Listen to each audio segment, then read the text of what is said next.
Okay, so I haven't been filming for the last few days just because I've been doing a lot of dirty work here and I didn't want to get the phone all gunked up. So this video covers days 4, 5, and 6, I think, week 2 of the renovation in this room. Yesterday was a tough day. This is going to be a boring video. I think there's no time lapse because I haven't been recording. But yesterday was a long day. I decided to take the ceiling down. So a few days ago, I was looking around the room and realized that I didn't want the this part here still being covered up. So I took that down and realized that the framing was still okay. I'm going to have to level it out, but that's not too much work.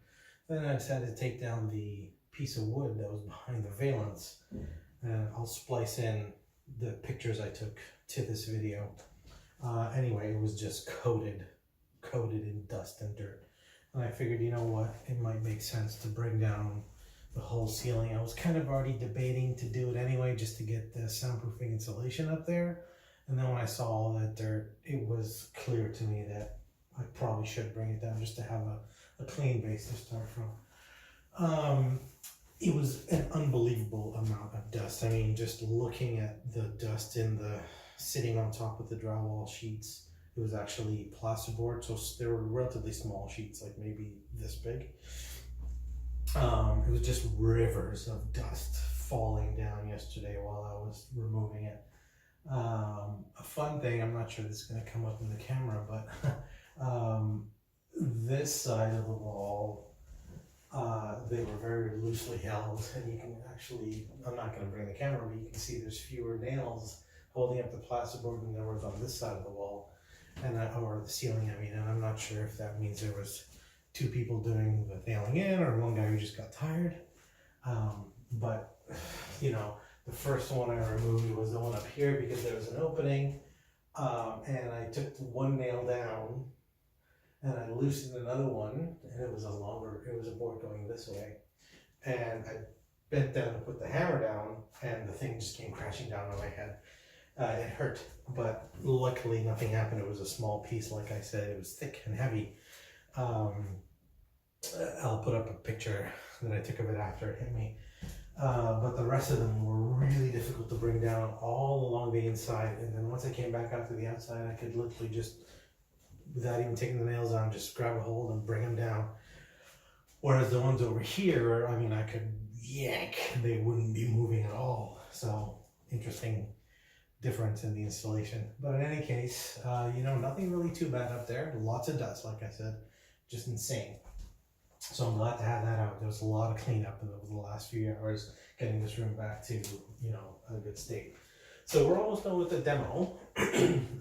Next thing, the floor is going to come out. I have to saw it out, so I'm just measuring enough to take down the parquet and the subfloor for the parquet down to the original, which is just pieces of wood, like the original subfloor. I don't know what it's called, just pieces of wood that are sort of laid out. We're going to keep that, and then we're going to put a subfloor on top of that, and the vinyl. Of course, I won't be getting to the vinyl until I do everything else up. So in terms of insulation, I think in a previous video I said that I would be going with spray foam because it was about the same cost as going the rigid plus the Roxol. I was wrong. My calculations were completely off. My spreadsheet, I put in the wrong numbers. It's less than half the price. So anyway, I was doing a little bit of research, and the new code, the new Ontario Insulation Code, there's a compliance package that allows me to go 7.5 CI, which is continuous installation, and then 14 on top of that, which matches exactly with products I could buy at Home Depot. So there's the 1.5 inch foam board, the code board by Owens Corning, which gives me the 7.5R, and as long as I set it up to be continuous, I can add the R14 Roxol, which gets me to this compliance package for the code, and that gives me a minimum effective R of 18.62, So I'm happy there, and as long as it's in the code, I'm okay. Which means, you know, like I can be at least confident that I've done it right. Now, in terms of water vapor permeance, the code in Ontario says you can't, whatever you put up can't let in more than 60 nanograms of water vapor per Pascal per meter square per second.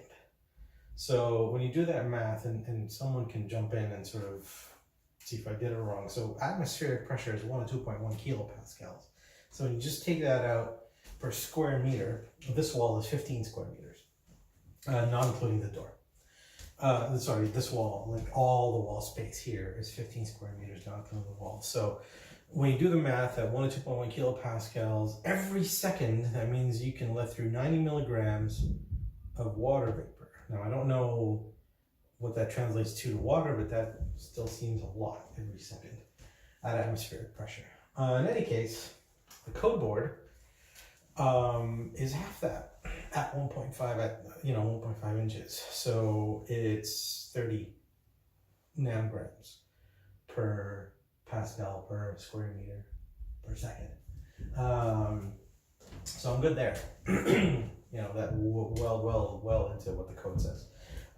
So we're good there. I have no issues there. I can start that. The biggest impediment to putting the foam board up is actually the old nails that held up the furrings to the concrete.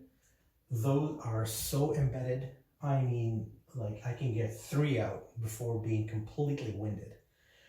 They've been a real pain in the ass. I've tried to saw them off, grind them off. Grinding works, but tons of sparks, and I didn't like it. There's just lots and lots of sparks. I said, okay, I don't want to deal with that. So I went out and got a metal blade for the Sawzall. I'm going to try that next. I don't know who the hell hammered them in, but they're not coming out. But they have to come out for the, for me to put the boards on. I've been spray foaming all the big gaps. I still have these left to do with the Great Stuff big gap filler. I've done most of the bottom around the door and the door. Of course, around the door I use the door and window stuff, which is actually really cool. It doesn't expand much, and it does a really good job. The big gap filler is deceiving, because you put in stuff and you think it's enough, and then you've just completely, there's mountains of foam an hour later. So trimming that off is something my kid really enjoys doing, to be honest. He comes in here and I'm cutting it off, and I let him use one of the pry bars, and he's just enjoying himself. So it gives him something fun to do while I'm doing this work here. Yeah, that's about it, really. Short video today, not much in terms of time lapse. In terms of electrical, I'm okay, because I'm gonna be pulling in a new circuit specifically for all the computer equipment. Because I don't right now, everything is sort of one circuit in this room, the lights, that outlet, and I think this outlet, because I see another wire going this way. The outlet there is on a different circuit, but it goes to the outside. So, and that's all the way there. I'm thinking about putting all the computer stuff here, and our home office desk will be here. So I want to dedicate a circuit for that. And as long as I'm Ontario code, 32 millimeters from the face of the stud, which I should be fine because I'm using 2x4s. And of course, all the electrical requirements, which I'm still reading about, but I should be okay. It's a 15 amp circuit, nothing crazy.